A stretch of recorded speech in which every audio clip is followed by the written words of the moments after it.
Foi sob a liderança de Otto von Bismarck que a unificação da Alemanha ocorreu em 1871, transformando-a em um Estado-nação poderoso.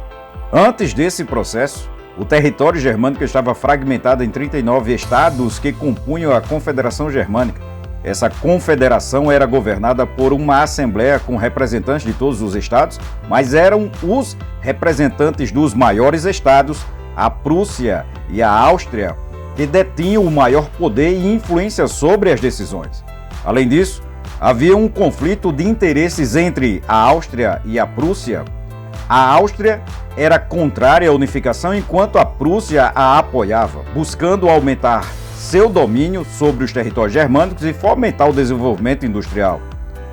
As principais razões para a própria unificação incluíram a necessidade de unificar a arrecadação de impostos e a regulamentação alfandegária em todo o território germânico, a criação de uma estrutura política e administrativa unificada para toda a região ocupada pelos estados da Confederação Germânica, a necessidade de cooperação econômica entre os estados germânicos, o crescimento do nacionalismo que defendia a união dos germânicos em um único país, a demanda por infraestrutura, especialmente ferrovias, para impulsionar as empresas, a criação de uma estrutura militar centralizada, o papel do Zollverein, União Aduaneira dos Estados Germânicos, foi crucial nesse processo.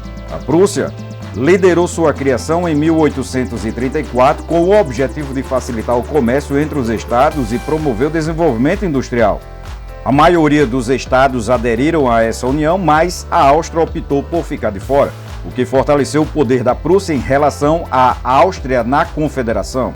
Otto von Bismarck, conhecido como Chanceler de Ferro, desempenhou um papel fundamental na unificação.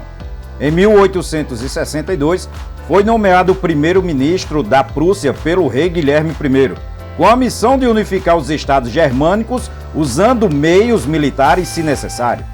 Para isso, Bismarck fortaleceu o poder militar da Prússia e investiu na produção de armamentos.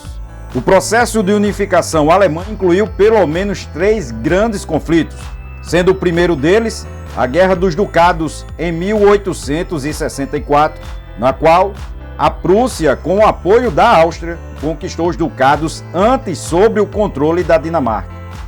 Posteriormente, ocorreu a guerra contra a Áustria, em 1866, na qual a Prússia venceu dominando os estados do norte da Confederação. A última etapa foi a Guerra Franco-Prussiana, na qual a Prússia enfrentou a França, vencendo ela em 1870. Com a vitória prussiana, Guilherme I foi proclamado imperador da Alemanha em 1871, concluindo assim o processo de unificação.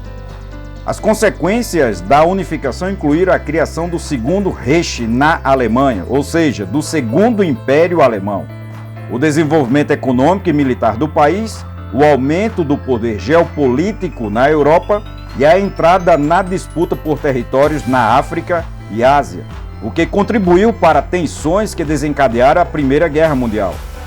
Também houve desafios sociais devido à rápida industrialização, incluindo a superlotação urbana e questões trabalhistas, que levaram ao surgimento do Partido Social Democrata. Além disso, a reconfiguração do equilíbrio de poder na Europa, a corrida armamentista, a rivalidade colonial e o nacionalismo, além disso, a própria formação da Tríplice Aliança em 1882, composta por Áustria, Itália e a própria Alemanha, alimentariam as tensões que levariam ao surgimento da Primeira Guerra Mundial e, consequentemente, da Segunda Guerra Mundial, o que levaram a catástrofes terríveis nas sociedades humanas. Tudo isso tem como base a própria formação, ou seja, o próprio processo de unificação da Alemanha. Se vocês desejam compreender um pouco melhor temas relevantes como esse, procure ver as nossas outras videoaulas que com certeza elas vão ajudar profundamente a compreender o mundo, assim como também as causas e os conflitos mundiais. Valeu, pessoal, e até a próxima!